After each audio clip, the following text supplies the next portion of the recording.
Hey folks, Chris once again. Welcome back to another video. This is another question time from Derek, and he wanted me to react to. The name of the video is 10 horror films too scary to finish. Alright, let's check it out. The line between scary and too scary is a subjective experience, and when it comes to horror movies, a pretty big statement to be banding around. Well, fear not those that laugh in the face of zombie redneck torture families and of course mermen, for these are the films that are just too scary to get through unless you're hard as nails. With endings that make it all the more difficult to resist the urge to slam the power button off with all the force you can muster, get your hands up in front of your face, the light switch primed and ready, and some nice cat videos up on YouTube to cleanse the palate. You're gonna need them. With that in mind, I'm Ash from What Culture, and these are 10 horror films too scary to finish. 10. The Exorcist. Honestly, The Exorcist is a classic, but I can finish it with no problem. this one is just a given at any point when it comes to these sorts of lists, so let's just get it out of the way. The Exorcist is still the bar to beat, even 45 years after its first absolutely terrifying release, and remains just as horrible to watch now as it did back then too. Telling the story of a young girl that starts acting strangely, and no, I don't mean teenage tantrums, but speaking in tongues and fucking levitating of all things. Her mother rightly seeks medical help before enlisting the aid of a priest. Featuring some of the gnarliest practical film effects that still stand up incredibly today, The Exorcist is both an excellently made film with a gripping story and a bloody It is excellently made. Yes, it is. terrifying watch. Now, don't go playing with any Ouija boards if you haven't already been told enough. 9. The Descent. One of British horror's best outputs, The Descent is the story of a group of female outdoors types. I love that movie, The Descent. It's a good movie, but I can, like I said, I can finish it with no problem. I can finish it without any problems. Getting trapped in an unknown cave system while out for a trip to rekindle their friendship. Rife with mental as well as physical turmoil deep underground, the women discover that the caves have been left alone for a reason. Namely, there's a bunch of horrible pasty monsters out to eat anyone that stumbles through their territory. It's like me in my bedroom. One jump scare in particular that introduces the group situation is probably up there as one of the scariest unexpected moments in a movie. Enough to bash the power button quicker than you can say, now that's enough of that, please, thank you. 8. Veronica. Dubbed by Netflix as its scariest movie ever, and now ranked in the top 10 of films viewers turn off before finishing for being too frightening. Never seen this movie before, so oh well. Veronica created quite the hype upon release and continues to do so. Telling the tale of yet another young girl haunted by something dark after playing with a Ouija board, I thought I said to stop this, guys. Veronica isn't by any stretch of the imagination a new story, but it is one that's told by Paco Plaza, which makes all the difference. Where do we know this name from? Well, Plaza is the guy behind infamous Spanish horror movie Wreck, Veronica functioning as its latest original story since the found footage trilogy that finished in 2012. Working in his deliciously dark cinematography and incredible skill for pacing, Veronica slowly ekes out the last 3 days of the young girl's life as she cares for her siblings and tries to figure out the curse that's been bestowed upon her. 7. The Autopsy of Jane. The movie looked pretty boring, to be honest with y'all. To me, possession movies or found footage movies I find boring and lame than anything else. Doe. One of the most well-executed and mysterious horror movie narratives in recent years, the criminally underrated The Autopsy of Jane Doe. Sorry, there's a fly in here somewhere. Is a masterclass in creeping dread and terrifying guesswork. When a beautiful corpse is brought to a coroner's, the father-son team that work there must figure out exactly where she came from and what other dark secrets she could be hiding. It's a simple premise and one that could easily veer into hammy overindulgence with a mortuary setting full of corpses and a room designed for cutting bodies open. But it never takes one step that could be perceived as too much, relying on noises, subtle hints. That movie, I saw it once. Very, very strange movie. Very strange.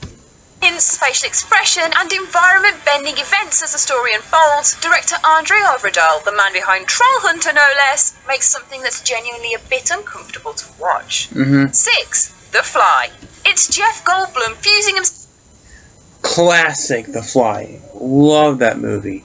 The original, I think, is way too funny and way too silly for we take it seriously, but the remake.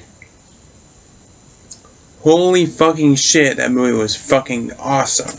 Still, that movie's still fucking amazing. I love Jeff Goldblum's The Fly. Or David Cronenberg's The Fly, I should probably say.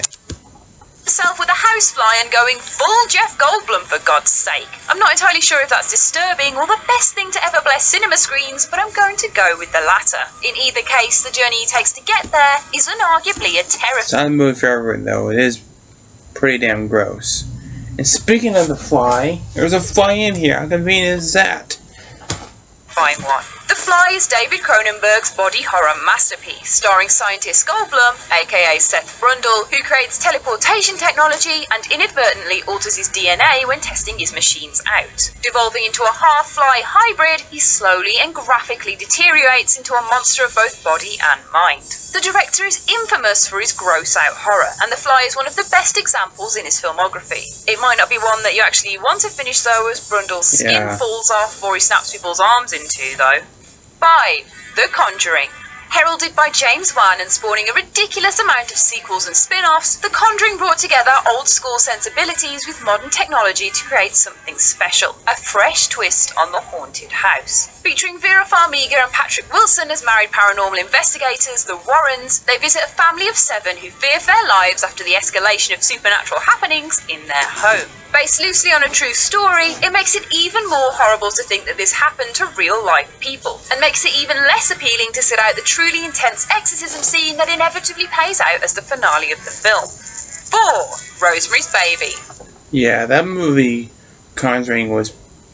I'd say that's probably other than The Exorcist, is probably the best possession movie out there, and I say it's one that's not that boring, or not scary, because the movie is pretty unsettling. Another horror cinema classic and expertly Never was really a fan of Rosemary's Baby. Like I said, I found it... There's not much to it, but I respect it, though. executed exercise in paranoia, Rosemary's Baby has long held a spot in the hearts of lovers of all things spooky, skulking through its narrative slowly and surely until reaching an incredible climax. With Mia Farrow turning in one of the best performances of her career, is at the very least a convincing enough example of why you should never have a child. Devil worshippers or not, getting pregnant is just not a good idea. Tragically, director Roman Polanski actually suffered from a similar situation to his film, losing his pregnant wife to Charles Manson's cult followers in the 60s, making the film just that bit more unbearable to watch. 3. Hereditary. The most recent addition to the horror... Never got the love for Hereditary. I find that movie very overrated. I mean, to me that movie was more... It was a good movie, but I found something a little bit more boring than anything. Tell you one thing, I never sticking my head out of a fucking car, out of a car window ever again, I'll tell you that much. It was almost a DFS sale guarantee that the production studio A24 were going to knock it out of the park with any of their spooky releases, and Hereditary proves that prophecy entirely right. Toni Collette is a harried mother trying to figure out a dark secret tied to her family, and trust me, it's dark. Really dark. Darker than Jules' search history dark. Transforming at breakneck speed from a film slowly being brought to the boil to a scalding hot mess of nasty visuals and frightening mythology best left forgotten, Hereditary plays out as the worst kind of family gift, making those hand-knitted jumpers from your granny look positively fashionable in comparison. It's best watched with very little information, as even the trailers themselves don't give the game away for once, but you'll be braver than most for sitting this one through to the end. 2. Audition. Infamous for its violent undertones. Never liked Audition. Never liked it. Boring, extremely overrated movie if you ask me. Or rather overtones, to be fair. Audition is the nasty little Japanese horror film that has become a fan favourite since its release. When widower Aoyama decides to start dating again, he sets up a fake production with his friend to be able to screen potential women for dates, thinking they're going for a film part. A mysterious, withdrawn woman named Asami attends, and Aoyama becomes interested, blossoming a budding relationship between the pair. It all sounds lovely and nice, right? Wrong. Asami has a dark past that is coming crashing into the widower's present, and the results are completely terrifying. There's a reason this film inspired movies such as Hostel and Saw, and coined the term torture porn. Hostel and Saw are way more horrific and gory than this piece of shit. 1. The Witch. Another film proving A24 is the king of all things f***ed up. The Witch epitomises all the films on this list for being the most carefully considered, yet still horrifying movie of them all. Whilst it can divide audiences either way for its oldie English dialogue and collecting of all its eggs until the final act, it's so cleverly played out that the ending will have you flipping off your TV from the sheer wrecking of your nerves. A family living in 1600s America soon begins to come unravelled when their youngest son goes missing. The other children accuse their sister of witchcraft. But is there actually something supernatural going on, or is paranoia set to send them on a downward spiral? Only time will tell, my guys, and it's an hour and a half that will leave you wishing you never got to the end of it. Yeah. Never liked The Witch. Too boring. Most of these movies were just boring and just lack of scares, if you ask me. Some of these were just really bad. I don't like The Witch. I don't like Rosemary's Baby. I never liked that Autopsy of Jane Doe. And some of those were just like boring. Audition was, to me, that movie's fucking terrible. I'm like, that one scene where she cut off that guy's foot, and I'm like, that's it. God, there's episodes of Goosebumps that are scarier than any of these movies on this list, except The Fly and The Exorcist.